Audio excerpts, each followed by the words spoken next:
আপনারা দেখতেছেন যে মালেক সিডের কিং কোবরা হাইব্রিড বেগুন।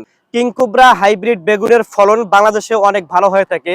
কিং কোবরা হাইব্রিড বেগুন এটা অনেক বেশি ফলনশীল গাছ।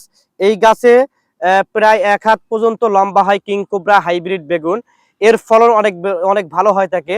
বাংলাদেশের প্রতিটি জেলায় এই বেগুনটা হয় এবং এর ফলন অনেক ভালো। কৃষক ভাইদের কাছ থেকে আমরা যেটা জানতে পেরেছি যে এর ফলন অনেক ভালো হয়ে থাকে কিং কোবরা হাইব্রিড বেগুন। এর জনপ্রিয়তাও অনেক বেশি, বাজারে এর চাহিদাও অনেক বেশি। অন্যান্য বেগুনের তুলনায় এই কিং কোবরা বেগুনের চাহিদা অনেক বেশি। আপনাদের যদি কিং কোবরা হাইব্রিড বেগুনের চারার প্রয়োজন হয় অবশ্যই আমার স্ক্রিনে দেওয়া নাম্বারে যোগাযোগ করবেন।